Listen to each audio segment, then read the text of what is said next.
औषध निरीक्षक परीक्षा पेपरफुटीची तक्रार बनावट असल्याची माहिती समोर आली आहे।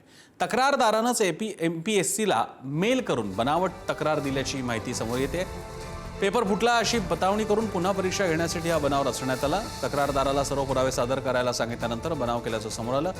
20 मार्च रोजी कथित संभाषण झालेल्या घटनेची तक्रार 24 जुलैपर्यंत इतक्या विलंबानं का झाली याचाही तपास केला जातो। संबंधित उमेदवार आणि तक्रारदार यांना प्रत्यक्ष चौकशीसाठी बोलवण्यात आलं। एमपीएससी औषध निरीक्षक पेपर लीक प्रकरणात तक्रारदार ऋषिकेश गांगर्डे यांनी तक्रार मागे घ्यायला विरोध दर्शवलाय।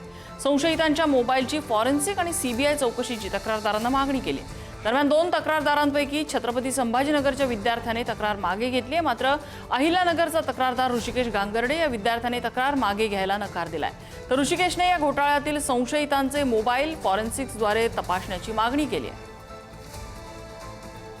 गौरवने तक्रार मागे घेतली, पण ते काय दबावातून घेतलेली आहे। त्यांनी तक्रार मागे काल सकाळी ते माझ्याकडे आले होते, त्याचे वडील त्यांनी सांगितलं आम्हाला तिथं राहायचंय, खूप दबाव वगैरे आहे, मी तक्रार मागे घेतलेली नाही। माझी भूमिका ठाम आहे की त्या दोघांचं, ज्या क्लास चालक आणि जे विद्यार्थ्यांचे पेपर फुटलेत त्यांची साखळी फॉरेन्सिक मोबाईल फॉरेन्सिकचे करून त्यांची साखळी बाहेर काढण्यात यावी। की तो पेपर आयोगातून फुटला का पेपर सेट करणाऱ्यांनी फोडला, त्याची मागणी आपली आहे।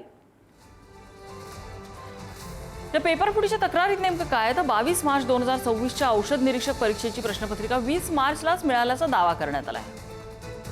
व्हॉट्सअपवरती 25 फोटोद्वारे सुमारे 100 प्रश्न पर्यायांसह मिळाल्याचा आरोप आहे। त्या प्रश्नांपैकी सुमारे 78 ते 90 प्रश्न प्रत्यक्ष परीक्षेत आल्याचा दावा आहे। पेपरसाठी 5 लाख रुपयांची मागणी झाल्याचा या तक्रारीत उल्लेख आहे। नंदुरबारच्या एका क्लासच्या संचालकांचं सुद्धा या तक्रारीत नाव नमूद करण्यात आलंय।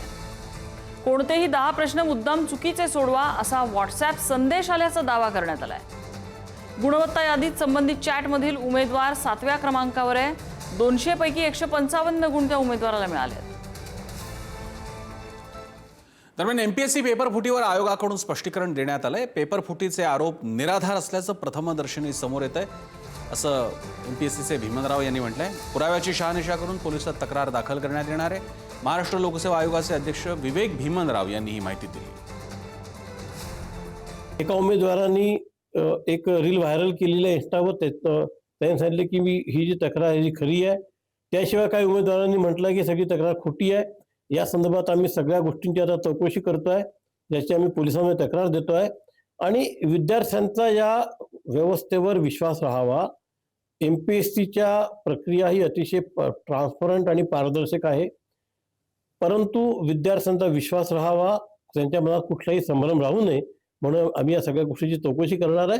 चौकशीमध्ये जे काही निष्पन्न होईल त्याप्रमाणे आम्ही निश्चितपणे कारवाई करू।